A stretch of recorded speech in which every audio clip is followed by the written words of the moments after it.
HSC পরীক্ষাটি 2024 যে রয়েছে আজকে ভিডিওটি কিন্তু তার জন্য খুবই গুরুত্বপূর্ণ হতে যাচ্ছে।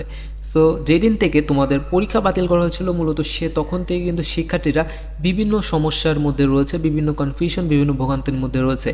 সো 1 নম্বর যে সমস্যাটা সেটা হচ্ছে তাদের পরীক্ষার ফলাফলটা কীভাবে দেওয়া হবে বা কীভাবে তাদের মূল্যায়ন করা হবে, এবং 2 নম্বর যে সমস্যাটা সেটা হচ্ছে তাদের প্র্যাকটিক্যাল নিয়ে।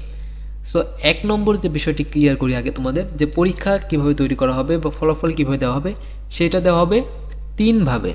ঠিক আছে, 3 ভাবে তোমাদের মূল্যায়ন করা হবে। 1 নম্বর হচ্ছে যে পরীক্ষাগুলো তুমি দিয়েছো সেটার উপর ভিত্তি করে, এবং এখানে আরও একটি কথা আছে যে তুমি যদি পরীক্ষাগুলো তুমি দিয়েছো সেগুলোর মধ্যে যদি কোনোটিতে ফেল করো তো তোমার টোটাল রেজাল্ট ফেল আসবে।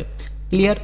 2 নম্বর হচ্ছে তোমার এসএসসি এবং জিএসসি, যে পরীক্ষাগুলো তোমার হয়নি বা দেওনি সেই পরীক্ষাগুলা তোমার এসএসসি এবং জিএসসির মধ্যে দেখবে কোন সাবজেক্টে তুমি বেটার করেছো সেইটার উপর ভিত্তি করে তোমাকে ফলাফলটা দেওয়া হবে।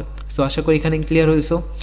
এখন আসি প্র্যাকটিক্যালের বিষয়টি নিয়ে। সো প্র্যাকটিক্যাল নিয়ে এখন পর্যন্ত বিভিন্ন বোর্ড বিভিন্নভাবে নোটিশ প্রকাশ করেছে, বিভিন্নজন বিভিন্ন মতামত দিচ্ছে, যার কারণে শিক্ষার্থীরা মূলত দ্বিধাদ্বন্দ্বে বা কনফিউশনে পড়ে যাচ্ছে যে আসলে তাদের কী করণীয় বা কী করতে হবে। সো আজকের ভিডিওতে চলো বিষয়টি ক্লিয়ার করি। সো প্র্যাকটিক্যালের যে বিষয়টা সেইটা দেখো, সিলেট বোর্ড থেকে শুরু করে অনেক বোর্ড বিভিন্ন নোটিশ প্রকাশ করেছে। সো এখানে আইসিটি বিষয়ের ব্যবহারিক নম্বর প্রেরণের প্রসঙ্গে, সো এই যে এরকম যে নোটিশটা তারা প্রকাশ করেছে, এইটা কি তোমাদের জন্য? সো এই নোটিশটা তোমাদের জন্য নয়। আরেকটা বিষয়, যারা এসএসসি পরীক্ষার্থী রয়েছে তোমাদের কিন্তু সকল প্র্যাকটিক্যাল কিন্তু তোমরা পরীক্ষার আগে স্যারদের থেকে সিগনেচার নিয়ে কমপ্লিট করে রেখেছো, তাই না? সকলের কিন্তু প্র্যাকটিক্যাল কমপ্লিট। এখন এই যে তারা যে নোটিশগুলো প্রকাশ করতে, এখানে সকল বোর্ড না, বিশেষ করে কয়েকটা বোর্ড, কুমিল্লা থেকে শুরু করে সিলেট, কিন্তু ঢাকা বোর্ড থেকে বা এই জি বোর্ড থেকে কিন্তু এরকম কোনো নোটিশটা প্রকাশ করেনি প্র্যাকটিক্যাল বিষয় নিয়ে। ঠিক আছে, ঢাকা বোর্ডে কিন্তু এরকম নোটিশ নাই, তুমি গেলে দেখতে পাবা। সো এই যে কয়েকটা হাতে গোনা বোর্ড তারা প্রকাশ করতেছে এই যে এরকম নোটিশ, এটা কিন্তু শিক্ষার্থীদের জন্য না। ঠিক আছে, এই যে তারা নোটিশটা দিচ্ছে এইটা কাদের ফলো করতে হবে, বা এটা তোমার যে কলেজ কর্তৃপক্ষ বা যে দায়িত্বপ্রাপ্ত রয়েছে তাদেরকে এটা ফলো করতে হবে। এখন তোমার প্র্যাকটিক্যাল পরীক্ষা হবে কিনা এই বিষয়টি তোমাকে জানানোর দায়িত্ব কার থাকবে? জানাবে তোমার কলেজ কর্তৃপক্ষ। ঠিক আছে, তোমার যে পরীক্ষা হবে কিনা, পরীক্ষা সংক্রান্ত যাবতীয় তথ্য তোমাকে কলেজ দায়িত্ব যে তোমাকে জানানোর। যদি পরীক্ষা হয়, সাপোজ তোমার পরীক্ষা হবে কি না এই নিয়ে যদি বোর্ড কোনো পরীক্ষা বলে তাদের যদি জানায়, সো সেইটার দায়িত্ব থাকবে সেই কলেজ কর্তৃপক্ষের যে তোমাকে জানানোর, হ্যাঁ তোমার এই সাবজেক্টে পরীক্ষা আছে, তোমাকে প্র্যাকটিক্যাল খাতা এই দিন এসে জমা দিতে হবে, প্র্যাকটিক্যাল খাতা কলেজে নিয়ে আসো, প্র্যাকটিক্যাল খাতা বা ওই বোর্ডে যে জমা দিতে হবে এইটা তোমার কলেজ কর্তৃপক্ষ তোমাকে জানিয়ে দিবে। সো তোমার একটা কাজ থাকবে তোমার কলেজের সাথে যোগাযোগ রাখার, যে তোমার প্রিন্সিপাল রয়েছেন বা যে শিক্ষকের সাথে তোমার ভালো সম্পর্ক রয়েছে তার সাথে একটু যোগাযোগ রাখো, তার থেকে তুমি আপডেটগুলো নাও।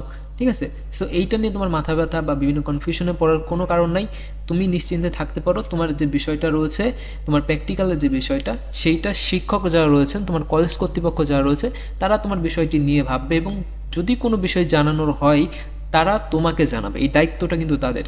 সো আশা করি ক্লিয়ার হয়েছে বা বুঝতে পেরেছো। আচ্ছা, এখন কিছু কথা বলি, যারা এসএসসি পরীক্ষার্থী রয়েছে তোমাদের কিন্তু 50%-এরও কম কিন্তু সিলেবাস, অনেকেই রয়েছে শিক্ষার্থী রয়েছে যাদের এইচএসসি সিলেবাস কিন্তু 50%-ও কমপ্লিট হয়নি। সো এই সময়টা নিয়ে এইগুলোতে ঘাটাঘাটি না করে, এই যে তোমার সময়টা এখন তারা কিন্তু বলেছে যে 40 দিনের আগে তোমাদের রেজাল্ট কিন্তু পাবা না, 40 দিনের মতো সময় লাগবে তোমার রেজাল্টটা তৈরি করতে। সো এই সময়টাকে, বা এই যে অ্যাডমিশন, সামনে কিন্তু তোমাদের অ্যাডমিশন পরীক্ষা, অ্যাডমিশন নিতে হবে। সো তোমাদের এখন ফোকাস থাকবে যে কীভাবে আমি আমার যে এইচএসসি সিলেবাসটা রয়েছে এই যে গ্যাপটা, পড়ালেখার যে গ্যাপটা, এইটা কীভাবে পূরণ করা যায়।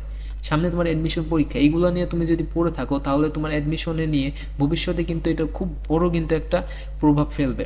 সো এখন তোমার ট্রাই করবা, বা এখন তোমাদের মাইন্ড সেট আপ করতে হবে যে এই বিষয়গুলো নিয়ে আমি না ভেবে আমি আমার অ্যাডমিশন নিয়ে ভাবি, আমি এখন অ্যাডমিশনের দিকে ফোকাস করি। সো আশা করি ক্লিয়ার হয়েছে। সো ভিডিওটি এই পর্যন্তই, পরবর্তী আপডেটগুলো পেতে অবশ্যই চ্যানেলটিকে সাবস্ক্রাইব করে রাখো। ভালো থাকো সবাই, আল্লাহ হাফেজ।